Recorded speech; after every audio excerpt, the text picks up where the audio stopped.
नमस्कार, बहुत बहुत स्वागत है आपका। मैं हूं आपके साथ पूजा। सरफरोशी की तमन्ना अब हमारे दिल में है। देखना है जोर कितना बाजुए कातिल में है। वक्त आने पर बता देंगे तुझे ए आसमां, हम अभी से क्या बताएं, क्या बिस्मिल ए दिल में है। ये लाइनें उस महान क्रांतिकारी ने लिखी थी जिन्होंने अपने साथी क्रांतिकारियों के साथ मिलकर ब्रिटिश हुकूमत को दहला दिया था। जय हिंद, मैं हूं आपके साथ पूजा और आप देख रहे हैं आजादी की 75वीं वर्षगांठ पर हमारी खास स्पेशल रिपोर्ट। इस रिपोर्ट में हम आपको आजादी के कुछ ऐसे दीवाने और क्रांतिकारियों की कहानी बताएंगे जिन्होंने अंग्रेजी हुकूमत की नींव हिलाकर रख दी थी। तो चलिए शुरू करते हैं। भारत आज अपनी आजादी की 75 वर्षगांठ का अमृत महोत्सव मना रहा है। इस आजादी के लिए देश भर में कई तरह के प्रदर्शन हुए जिससे जुड़ी कई कहानियां हैं। ऐसी एक कहानी है काकोरी कांड की, जिससे अंग्रेजों की रातों की नींद हराम हो गई थी। दरअसल बात है 9 अगस्त 1925 की। इस दिन लखनऊ से 16 किलोमीटर पहले काकोरी नामक छोटे से शहर में क्रांतिकारियों की एक छोटी सी टुकड़ी ने ट्रेन को रुकवाया और ब्रिटिश सरकार के सरकारी खजानों को लूट लिया। इस लूट को क्रांतिकारी संगठन हिंदुस्तान रिपब्लिकन एसोसिएशन यानी HRA ने अंजाम दिया था, जिसका नेतृत्व राम प्रसाद बिस्मिल कर रहे थे। इस लूट में अशफाक उल्ला खान, राजेंद्र लाहिड़ी, चंद्रशेखर आजाद, सचिंद्र बख्शी, केशव चक्रवर्ती, मनन्नाथ गुप्ता, मुरारी लाल गुप्ता, मुकुंदी लाल गुप्ता और बनवारी लाल शामिल थे। दरअसल किसी भी लड़ाई के लिए जरूरी होता है पैसा, और आजादी की लड़ाई के लिए भी आजादी के मतवालों को पैसों की काफी ज्यादा जरूरत थी ताकि वो हथियार तक खरीद सके, जिसके लिए उन्होंने इस घटना को अंजाम दिया। इस लूट में क्रांतिकारियों ने जर्मनी के माउजर पिस्टल का इस्तेमाल किया था।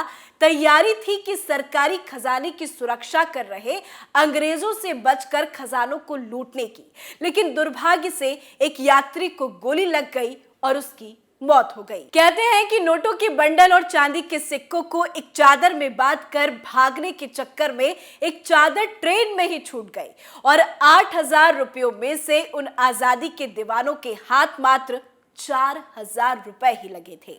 इस कांड की जांच में लगी स्कॉटलैंड पुलिस ने उसे अपने कब्जे में ले लिया और वही चादर क्रांतिकारियों की काल बन गई और एक एक कर सभी को पकड़ लिया गया। इस घटना ने गोरी सरकार की रातों की नींद और चैन सब कुछ छीन लिया।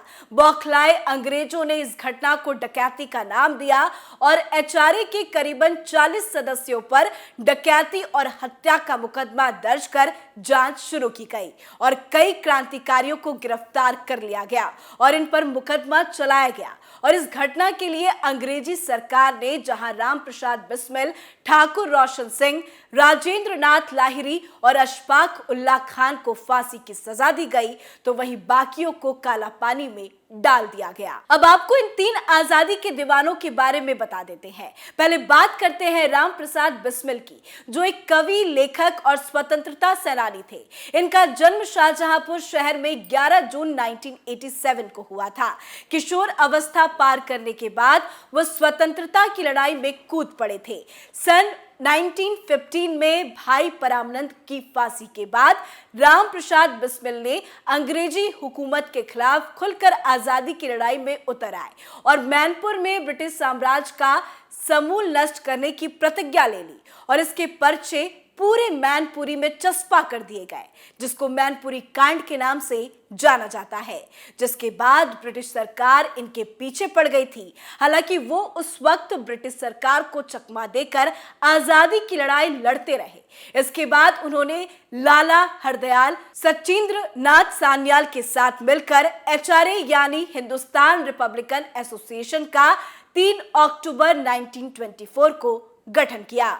1 जनवरी 1925 को HRA ने द रिवोल्यूशनरी घोषणा पत्र प्रकाशित किया और अंग्रेजी शासक के खिलाफ जंग का ऐलान कर दिया, जिस पर अंग्रेजों ने कार्रवाई करते हुए HRA के कई सदस्यों को गिरफ्तार कर लिया, जिससे संगठन की पूरी जिम्मेदारी राम प्रसाद बिस्मिल पर आ गई और इसी के बाद उन्होंने अपने कुछ साथियों के साथ मिलकर काकोरी कांड को अंजाम दिया, जिस कारण 19 दिसंबर 1927 को अंग्रेजों ने उनको गोरखपुर जेल में फांसी दे दी। अब बात करते हैं अशफाक उल्लाह खान की। अशफाक उल्लाह खान का जन्म 22 अक्टूबर साल 1900 में वर्तमान उत्तर प्रदेश के शाहजहांपुर में एक पठान परिवार में हुआ था। वो किशोर अवस्था से ही भारतीय स्वतंत्रता आंदोलन की तरफ आकर्षित थे। चौरी चौरा की हिंसक घटना के बाद गांधी जी ने जब असहयोग आंदोलन को वापस ले लिया तो इससे युवाओं का अहिंसा से मोह भंग हो गया। इन्हीं युवाओं में से एक थे अशफाक उल्लाह खान, जिन्होंने इसके बाद क्रांतिकारी रुख अख्तियार किया और राम प्रसाद बिस्मिल के साथ मिलकर काकोरी कांड को अंजाम दिया, जिस कारण अंग्रेजों ने उनको 19 दिसंबर 1927 को फैजाबाद जेल में फांसी दे दी। अब बात ठाकुर रोशन सिंह की करते हैं। क्रांतिकारी रोशन सिंह का जन्म शाहजहांपुर जिले के फतेहगंज क्षेत्र में 22 जनवरी 1992 को ठाकुर परिवार में हुआ था। रोशन सिंह बचपन से ही बहुत बहादुर थे, लगातार क्रांतिकारी गतिविधियों को अंजाम देते थे। बरेली गोलीकांड में उन्होंने पुलिस की राइफल छीनकर अंधाधुंध फायरिंग कर दी थी, इससे पुलिस वालों को भागना पड़ा था। इस मामले की सुनवाई में रोशन सिंह को 2 साल की सजा सुनाई गई थी और उन्हें बरेली जेल में रखा गया था।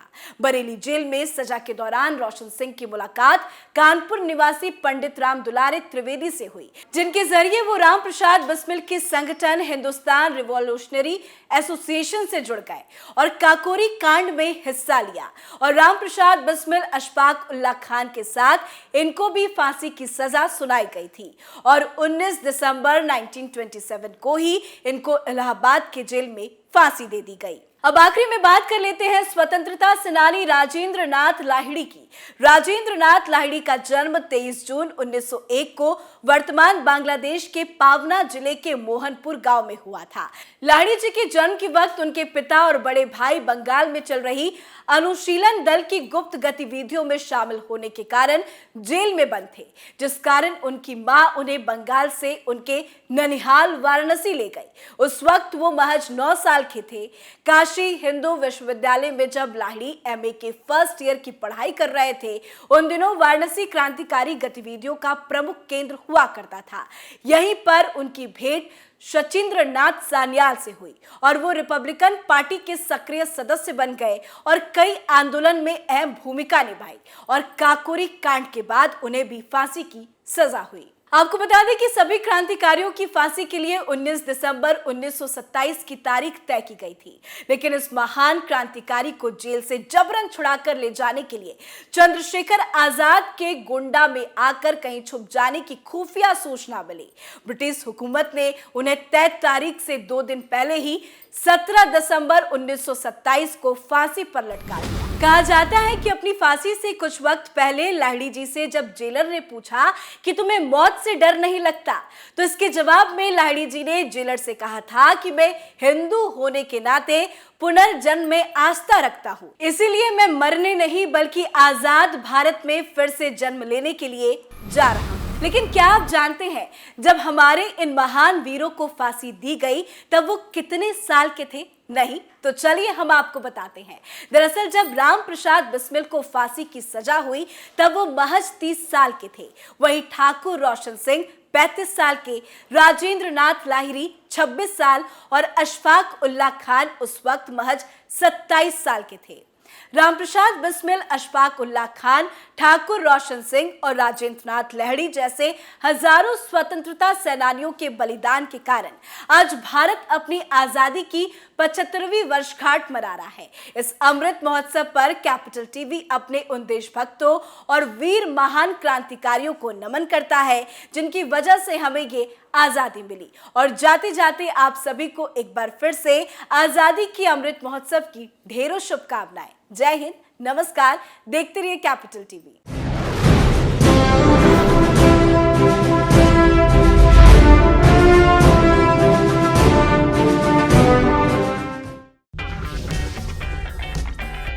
अगर आपको हमारा वीडियो पसंद आया हो तो इसे लाइक करें, हमारे चैनल को सब्सक्राइब करें और हाँ, बेल आइकन दबाना ना भूलें।